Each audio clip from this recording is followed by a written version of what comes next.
La lutte contre les changements climatiques, c'est deux éléments généralement. C'est la réduction de vos émissions et l'adaptation aux impacts.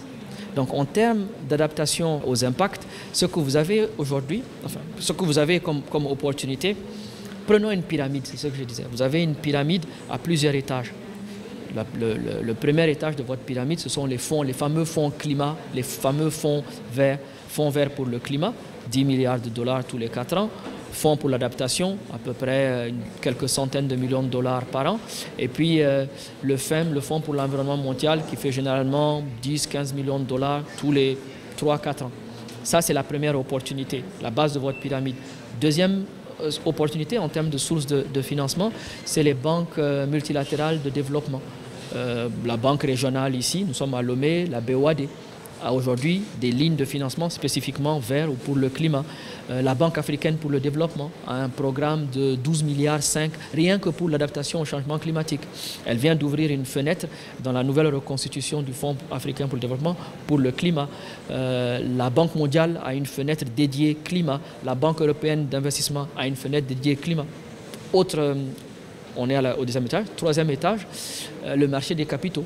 La possibilité aujourd'hui pour les pays africains et les entreprises d'avoir accès à du financement privé à travers l'émission d'obligations vertes, un marché d'à peu près 1 000 milliards de dollars au niveau global. L'Afrique ne capte que 1 milliard.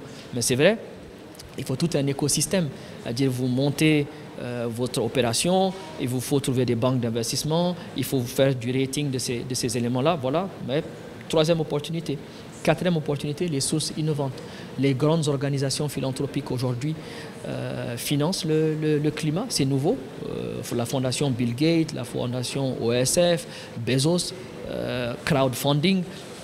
Dernière opportunité, c'est les instruments, les nouveaux instruments liés à la création monétaire, les droits de tirage spéciaux du FMI qui peuvent être redirigés pour lutter contre le changement climatique. Le FMI a un fonds fiduciaire que pour la résilience et des questions de développement durable, autant d'opportunités actuelles pour les pays et puis le secteur privé. C'est une affaire pour tous, quoique bien sûr, plus vous montez dans la pyramide, plus le montant également des projets peut être important. D'où la nécessité pour nos institutions financières de véritablement jouer leur rôle d'intermédiaire. Je vais prendre un exemple concret sur lequel des collègues du groupe africain ont travaillé l'année dernière en Tanzanie.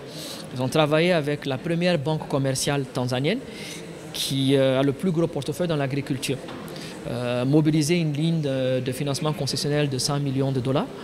Et cette ligne devait être ensuite redirigée vers les petits agriculteurs. Ils vont faire maintenant donc de 100 millions de dollars, faire ensuite des petits prêts de 10 000, 5 000, 15 000, 20 000 dollars, mais avec des conditions beaucoup plus concessionnelles que ce que cette banque ferait si elle n'avait accès qu'aux ressources du marché. Donc il y a un rôle à jouer maintenant de nos intermédiaires financiers pour pouvoir capter ces ressources à l'international plus concessionnelles et ensuite pouvoir les rediriger vers des acteurs du secteur privé ou des collectivités, mais en faisant bien sûr un packaging de ces projets-là.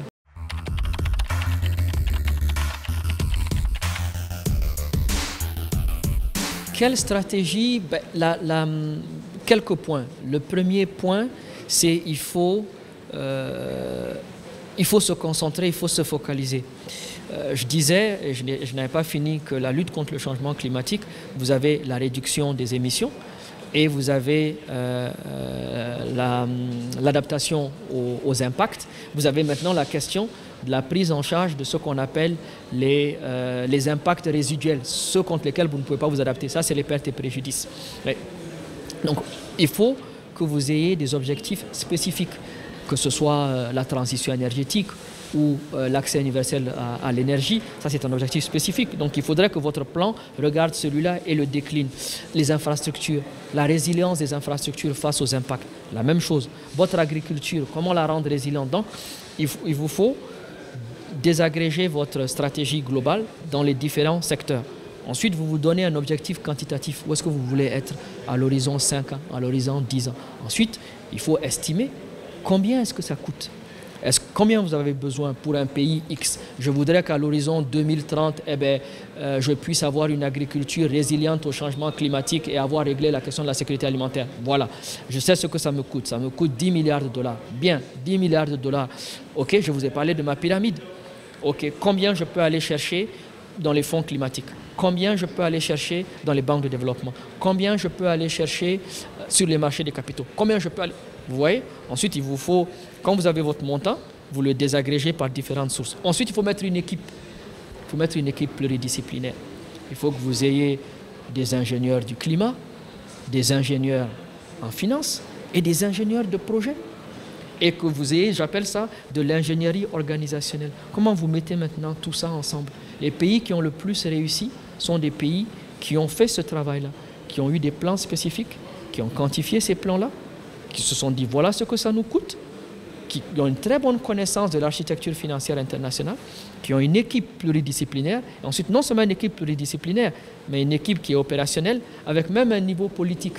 Quand c'est dans le cadre d'un État, donc vous avez vos équipes, vos techniciens, ensuite vous avez les ministres, jusqu'au chef de l'État. Quand c'est dans une entreprise, la même chose, vous avez vos directeurs techniques, vous avez jusqu'au DGA, enfin DG, PCA de l'entreprise, donc il faut avoir ensuite une équipe jusqu'au plus haut niveau. C'est ce que j'appelle une stratégie intégrée.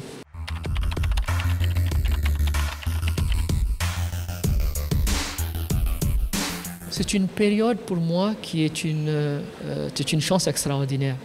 Le climat, c'est un défi, c'est je pense le plus grand défi auquel nous sommes confrontés, parce que qu'on le veuille ou non, et c'est triste, parce que le climat ou son dérèglement, nous n'avons très peu contribué. Mais malheureusement, nous allons être les plus impactés. C'est un fait. Donc on peut se victimiser, ça ne va pas changer grand-chose, ou on décide que cette menace-là est en même temps opportunité. Et c'est vrai, c'est une source d'opportunité financière, c'est une source d'opportunité même en termes de paradigme de développement. C'est une source d'opportunité en termes de technologie. On parle maintenant de véhicules électriques, on parle d'hydrogène vert. C'est une source, c'est une opportunité également en termes d'emploi extrêmement spécialisés, donc bien rémunérés. Pour moi, c'est un moment assez spécial de l'histoire du monde et c'est bien de vivre dans ce moment-là. Nous avons le plus grand défi, mais en même temps, nous n'avons jamais eu autant d'atouts. C'est à nous maintenant de mettre tous ces atouts-là en ordre, de bien les orchestrer pour faire face à ce défi-là.